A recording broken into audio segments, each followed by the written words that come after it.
So as expected, after the US election was decided over the weekend, it was no surprise that the markets were quite volatile today. So we're going to look through my portfolio and see how this has impacted me and my choices for this week. And in my own opinion, I believed even if Trump won, the stock prices would have went up today anyway, regardless, because if Trump won, there'd be a more kind of bullish style market, hence the stock prices would increase, where because Biden won, we also see a more steady outlook going forward, which gives consumers more confidence in investors to buy more stocks, hence also driving up the prices.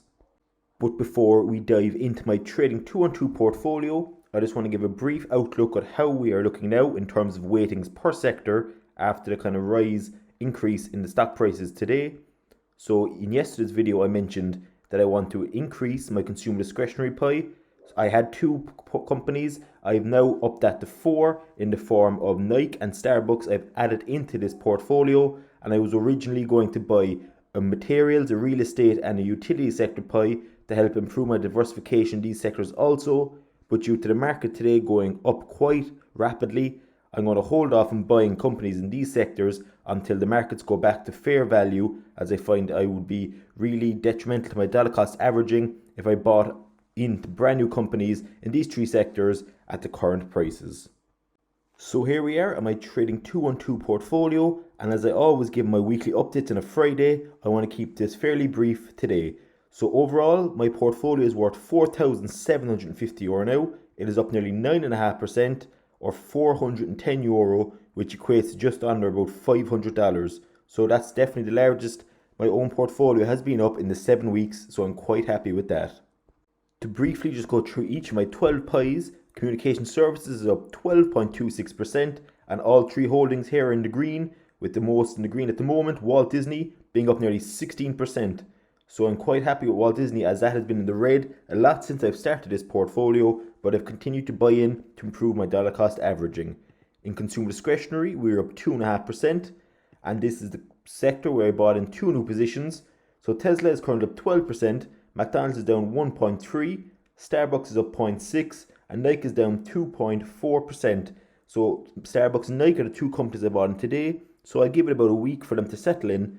And for example, if Nike is still in the red then that's fine, because I'm going to buy even more to improve my dollar cost averaging in the companies. As again, if you watch yesterday's video, you would have seen that I have made a new rule that once any of my positions drop below 3%, that I'm going to be adding more into those positions to improve the dollar cost averaging.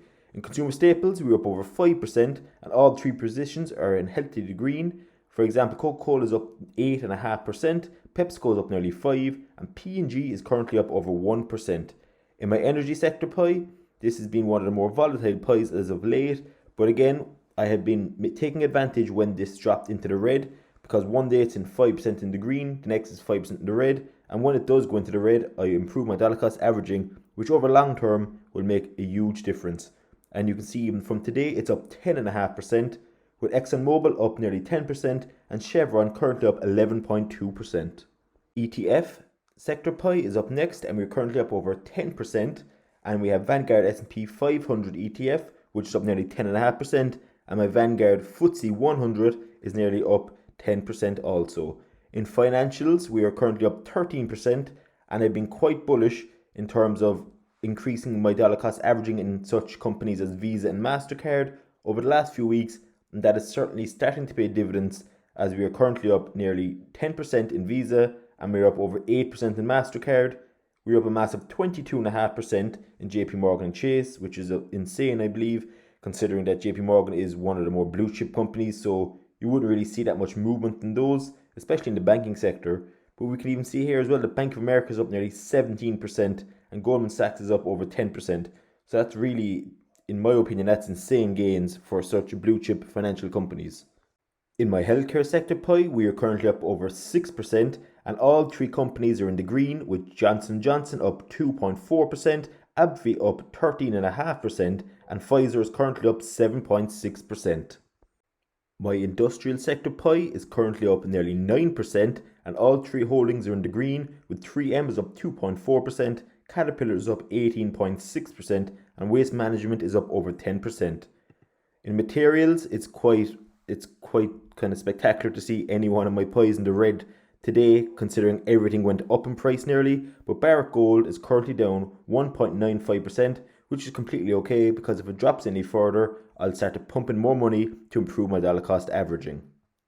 Next up, we have my real estate pie, and we're currently up 5.89% in the form of realty income, so I'm quite happy with that. And again, as I mentioned in yesterday's video, I wanted to increase my positions in this sector to help improve my diversification, but as majority, 99.9% of stocks have went up quite rapidly today because of the elections, I'm going to hold off on adding any of these further positions. In terms of my tech pie, it's currently my largest position, and we're up €114 or 11.45%. And all the companies in here are all in the green in the form of Microsoft, which is up 8.12%, Amazon, which is up 5.5%, Apple, which is up over 8%, and Alphabet Class A, which is up an impressive 24%. And my final pie, the utility sector, currently has no position. You can see waste management has no value because I moved that up into my industrial pie as it's better fitted up there. But as I also said in yesterday's video, once the markets go back to fair value because of the presidential elections, I'm going to be adding further positions into my materials, real estate and utility sector pies to help improve my diversification going forward. But once I do my own due diligence and research in these companies, I'll start to add them in accordingly. And again, I'm certainly no financial advisor by any means, but I believe that the markets can't continue to go up consistently, even though there's a lot of uncertainty in the market still. So I believe it's a good idea to start building up a cash position now, because for example, you're not going to be like today, even my blue chip portfolio went up about 6%. That's totally unrealistic going forward. It can't keep up that momentum, I believe. So I do believe there'll be a market sell-off in a few days or even a few weeks, but I'm going to start building up my cash pile and kind of take advantage of those once dollar cost averaging takes into effect, once my positions drop below 3%, and if they do so, and if they don't, brilliant, the prices will still go up, but I'm going to start building a cash position for when it does eventually happen.